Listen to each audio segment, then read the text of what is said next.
को प्रयास नहीं करना पड़ता था। अब तो जबरदस्ती मिट्टी का तेल डाल के पता नहीं है, और ऐसी कंडीशन में मर जाती हैं कि पति को जेल भोगनी पड़ती है।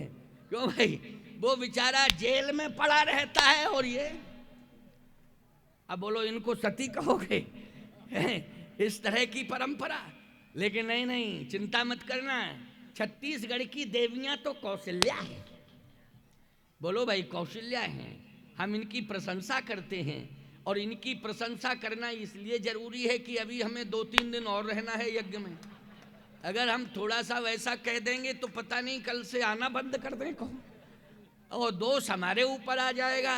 लेकिन महान धार्मिक वातावरण महानता की प्रतिमूर्ति हैं, क्योंकि इनके द्वारा ये दिव्य भव्य यज्ञ का वातावरण वर्ष में एक बार बन के तैयार हो जाता है। ये इनकी श्रद्धा भक्ति का परिणाम है, परिचायक है। तो आइए सुनिए, कौशल्या जी ने कहा महाराज आप क्या कह रहे हैं? कहा मैं यही कह रहा हूं कि तुम प्राण नहीं छोड़ना, मैं जा रहा हूं, लेकिन तू सती मत होना।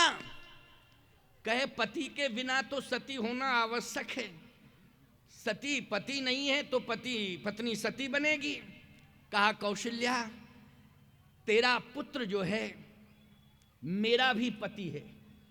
देखो भाई, तेरा पुत्र जो है वो मेरा भी पति है। कहा मैं श्रवण कुमार के माता पिता के श्राप को सत्य करने के लिए जा रहा हूं, प्राण छोड़ के सत्य करने के लिए। उसकी प्रतिज्ञा सत्य हो, उसका श्राप सत्य हो, इसलिए उस सत्य को प्रतिष्ठापित करने के लिए मैं महाप्रयाण कर रहा हूं। लेकिन जो पुत्र आया है नाराम, वो जानती हो कौन है? बोले वो जगतपति है। जगतपति मानी बोलो जितने पुरुष हैं उनका भी पति है, जितनी नारियां हैं उनका भी पति जगत का पति है। पति मानी स्वामी। बोलो हम सबके स्वामी कौन है? जल्दी बोलो। हाँ है कि नहीं? स्वामी है कि नहीं? तो मैं अंतर्यामी है। और क्या है वो आरती? हमको तो आरती आती नहीं, भूल गए हैं? हाँ प्राणपति, प्राणपति बोलो, बोला जाता है कि नहीं? जग कारण तारण भव भंजन धरनी भार, कै तुम अखिल भुवन पति लीन मनुजी अवतार। क्यों भाई अखिल भुवन पति? तो अखिल भुवन पति जब भगवान हैं तो बोलो सबके ही पति हुए कि नहीं, सबके स्वामी हुए कि नहीं हुए? तो कहा चिंता मत करना, मैं तो श्रवण कुमार के माता पिता के श्राप को सत्य करने के लिए महाप्रयाण कर रहा हूं।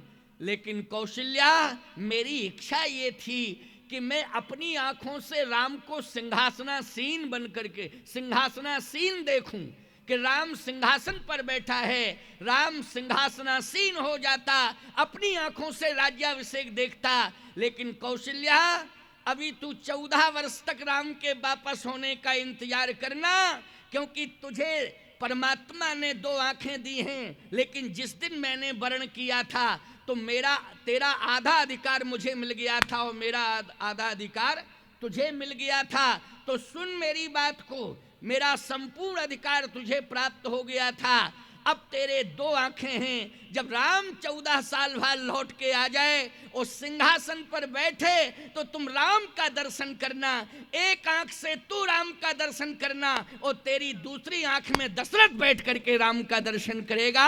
राम मेरा सिंहासनासीन हो गया है, मैं तेरी दूसरी आंख से राम का दर्शन करूंगा। बात समझ में आ रही है कि नहीं आ रही है?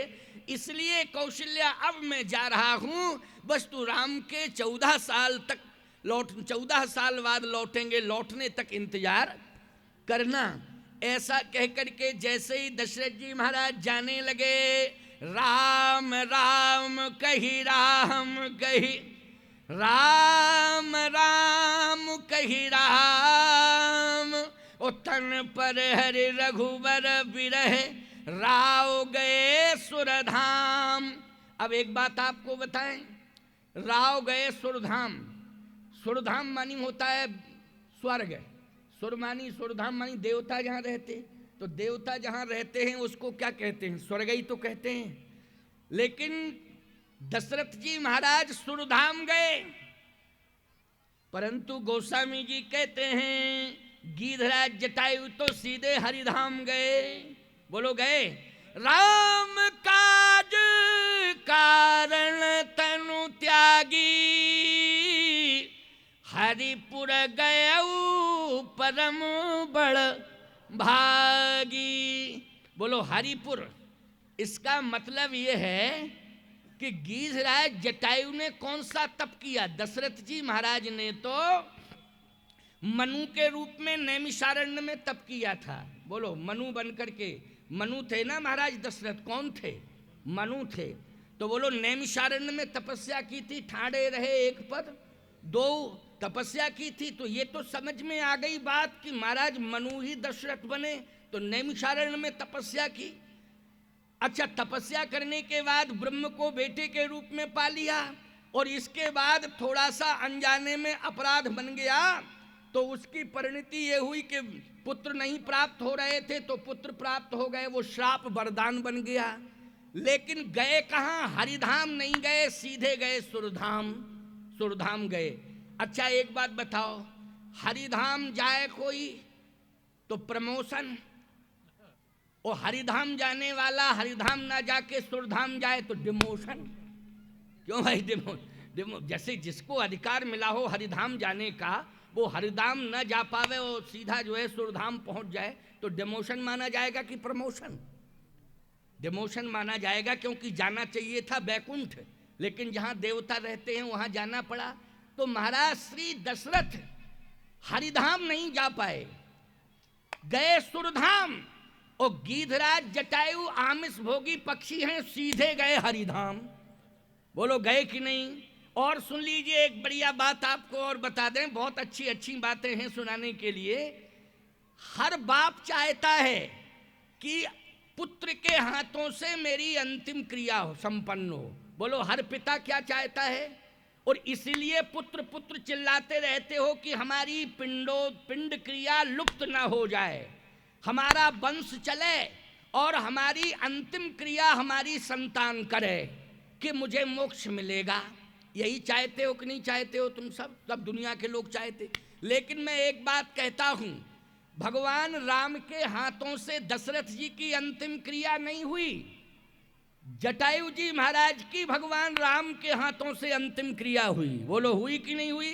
अविरल भगति मांगवर गीध गयऊ हरिधाम, ओ तही की क्रिया जथोचित निज कर कीन्ही राम। भगवान राम ने अपने हाथ से अंतिम क्रिया की गीधराज जटायु की। कौन सी तपस्या की थी? और गए कहाँ? बोले बैकुंठ गए। और बैकुंठ भी गए तो याद रखना क्या बन के गए? गीध बन के नहीं गए। बोले गीध देह तज धर हरि रूपा। हरि रूपा का मतलब है गीधराज स्वयं, जैसे ही भगवान ने अंत्येष्टि की तो भगवान ने गीधराज को अपना स्वरूप दे दिया, स्वयं नारायण बन करके वो बैकुंठ गया है। नारायण बन के गया बैकुंठ। अब ईमानदारी से बताओ, नारायण बन के बैकुंठ गया कि नहीं गया? नारायण बन करके बैकुंठ गया। तो नारायण बैकुंठ में जाएंगे तो सिंहासन पे बैठेंगे कि बैकुंठ की धरती पे? जल्दी बोलो। सिंहासन पे बैठेंगे नारायण। तो सीधी सी बात यह है कि गीधराज जी महाराज की अंतिम क्रिया को भगवान ने अपने हाथों से किया, और अंतिम क्रिया जैसे ही की तो गीध का स्वरूप नारायण बन गया, शरीर नारायण बन गया। एक ऐसी ज्वाल प्रकट हुई उस अंतिम क्रिया स्थल पर, ऐसी ज्वाल प्रकट हुई कि शंख चक्र गदा पद्म लेकर के भगवान नारायण प्रकट हो गए। और याद रखना, नारायण सीधे बैकुंठ जाके बैकुंठाधिपति बन गए। बोलो ये इतना बड़ा अधिकार गीधराज को मिला। और सुन लो, भगवान राम ने दशरथ जी को पिता माना। बोलो माना कि नहीं माना? किसको पिता माना? दशरथ जी को पिता माना। लेकिन भगवान राम ने स्वयं गीधराज जटायु के आगे हाथ जोड़कर भीख मांगी। भीख। और क्या भीख मांगी? कि ये राम आज प्रार्थना कर रहा है कि मैं पुत्र बन करके आपको पिता मान करके आपके चरणों की सेवा करूं, ये सौभाग्य मुझे मिल जाना चाहिए। इसलिए आप मरे ना, मेरे लिए जिंदा रहे।